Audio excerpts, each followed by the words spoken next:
खुलुमबाय गिबियावनो बयनिसिमबो गाहाम हामलायनायखौ जासिहरबाय दिनैनि प्राइम 24 हेडलाइन स्टुडियाव धेमाजि जिल्ला सानजारि नोगोरनिफ्राय रादाबखौ फरायदों आं रैरुप नार्जारिया 23 जुन खालारखालि फुंनि 4 रिंगायाव चिरां जिल्लानि रुनिखाता थानानि सिङाव थानाय 1 नं सालबारियाव जाफान नार्जारिनि आंगो फिसाला सुबुं नार्जारिया गावनो गावनि जिउखौ फोजोबना लायो। सुलु मोननाय बायदिब्ला सुबुं नार्जारिया थुक्राझार हायार सेकेन्डारि फरायसालियाव 10 थाखोआव फरायोमोन।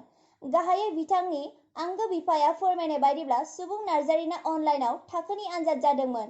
बेनि थाखाय नखराव मबाइल बिबाय थादोंमोन। नाथाय नखरनि रांखान्थिया गाज्रिनि थाखाय होनो हायाखैमोन। बे दुखुखौ लाना बिथाङा गावनो गावनि जिउखौ फोजोबना लायो। दानिया फै जों माखासे नुथाय नायदिनि। बै फरायनायनि थाखाय लकडाउननि थाखाय सिक्रिम टाच बिदोंमोन। सिक्रिम टाचखौबो आं बायनानै होनो हायाखै आबौनो। ओमफ्राय बेनि समाव नै फरिखाबो सफैबाय। आं माब्रै फरायनानै आं फरिखा होबावनो होननानै हायाखिसै। बेनि समावनो गाव मा साननानै माबालांखो खोथाखौनो खेवाखिसै बियो बाथ्राखौनो फंसेबो। बेखौ साननानै आङो मानि थाखाय थैलांदों बेखौबो आं बुजिनानै मोनाखिसै आंनि फिसौखौ। मबाइलनि अनगायै जेबो उसुबिदा गैयामोन ना? मबाइलनि अनगायै जेबो उसुबिदा गैया आरो फरिखाखौ बियो जा उन्दैनिफ्राय होदों। बियो फरायगासिनो फेलबो जाया खेबसेबो। नै दा बे फरिखाया मोनसेयाव बे मेदामफ्रा जोंनिया बे थुक्राझारना अनलाइनाव हरनानै फरायहोबाय थादोंमोन। नैबे दानिया मालायनि मबाइल बोराय बायनाय दंमोन आरो स्क्रिन टाच बेबो गाज्रि जानानै गैया। मारै जाखो दा बायनानै होफिननोबो हायियाव नै मारै टेनसन जानानै बेबायदि जाखो। आंबो लोगोसेनो नुखायोमोन। दा आंबो हास्लाबाखै बेखौ बिदि खालामनो। बेसे गोबाव जाखोमोन बे मबाइल बिनाया? मबाइल बिनाया माने नैबे फरिखा खाथिसैना।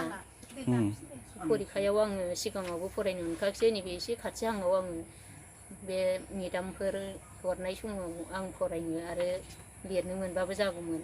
दा माब्रै आं लिरनानै हरबावनो आं मारै फरिखा होबावनो होननानै बुंदोंमोन बियो। दा होनबा नोंसोरो बुंगोन नामा कि बे लकडाउन जानानै क्लास जानो हायिनि थाखाय गोरिब नखरफोरा बेबायदिनो खस्थ' मोनबाय फरायनो हायाखै बेखौ बुंगोन नामा? औ बेनोथ' जाहैबाय खस्थ' मोननायानो जाहैबाय आरो लकडाउननि थाखाय। नङाबालाय स्कुलखौ मालाबाबो खेबसेबो लस खालामा आरो थाङो बियो ओंखाम मोनजायाबाबो रानथाब खुनथाब थाङोमोन। दा नैबे लकडाउननि माबायाव फरायनो मोनैजों बे मबाइल मोनैजों बोरै दुखु खुसि जाखो बियो जेबो सानस'नो हायाखिसै आङो। जायखिया मबाइल बिदोंमोन बियो बिनाया मोनसे फैसाबो गैया नालाय बायनानैबो होनो हायाखिसै। मानि थाखाय मबाइल बियामोन बियो? लेखा फरायनाया बिदिनो अनलाइनावसो जादोंना फरिखा दंमोन बेहाय। बेबो गैया जायाखिसै। क्लासबो जायाखिसै। मा जाखो हमनो हायाखिसै। अबे स्कुलाव फरायोमोन बियो? थुक्राझार स्कुलाव। थुक्राझार स्कुलाव मा क्लास मोनलाय? क्लास 10।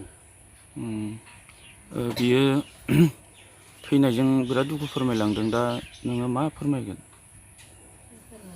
आंलाय मा फोरमायनो हाबावनांगौ जाखो। गैयियाव थाखा फैसा गैयियाव होनो हायाखिसै आङो फरायनो। स्कुल फरायनो मोनाखै निखावरि नखरनि मानसिफ्रा सुबुंफ्रा मबाइल मोनैनि थाखाय खस्थ' मोनदों। दा गोबाङानो बिदि दिनै घटना जालांबाय। ओमफ्राय सोरबाफोर बिदि जादोंबा सानदोंबा न'खरफ्राव बोराबलायदोंबा बेयाव नों मा बुंहरनो गोसो जायो? बेखौ एसे गावबा गावनो गोसोखौ हमथालायनानै थानांसिगोन।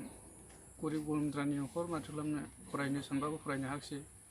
जेराव मबाइल नांगौमोन मबाइलजोंबोथ' फरायनो हायाखिसै। मबाइलानो बायनानै होनो हाया। गरिब गुन्द्रा न'खर खामला मावना जायो। बेफोरबायदिया बिराद उसुबिदा जाबाय आरो माने बे गोनां गिदिरफोरनिल' जाहैबाय नालाय दा फरायनायानो। गरिबफ्राथ' मबाइल बायना फरायनो हाला। बिदिनो जाहैबाय आरो गरिबफ्रा दा फरायनो सुबिदा गैयिनि जाहैदों। बे घटनाया मोरै जानाय एसे फोरमायलाय। घटनायाथ' मबाइल बिदोंमोन। मबाइलाथ' बायना होनो हायाखिसै। न'खरनिबोथ' गरिब जाहैबाय। ओमफ्राय फरिखाबोथ' जानानै थांबाय मोनसे। ओमफ्राय माथो खालामबावनो मबाइल बायनानै होनो हायिनि थाखायनो गावबो सानबाय। गावबो देरबायमोन जाहैबाय क्लास 10 फरायबायमोन। फरायनायावथ' बिराद मोजां गथ'मोन। मास्टारफोरबो फैदों मास्टारफ्रा बुंलांजोब्बाय खोन्थालांजोब्बाय। सब समाय फार्स्टआव थांबाय थायो। बबे स्कुल मोनलाय? थुक्राझार हायार सेकेन्डारि स्कुलाव फरायो। ओमफ्राय दा गावनि जिबनखौ गावनो दुखु फोरमायलांदों मबाइलाव SMS लिरना गालांदों गावनि जिबनखौ गावनो फोजोबना लानायनि माने फरायनो सुबिदा मोनैनि थाखाय थांनाय मोनायाव जादों थांनाय मोनायाव अखानायै सिनायसि जाहैबाय आरो औ बिस्रा न'आव आरो गथ'फोर दंना गैलिया फंबाय सासे दं क्लास 5आव क्लास 5आव फरायो बिफाया मा खालामो बिथिं बिफा बिदिनो न' मावो हाजिरा बायदिसिना बिदिनो न' लुलाबायो सोरबा लिङोबा बे हाजिरा मावहैयो बिदि दुखुथिया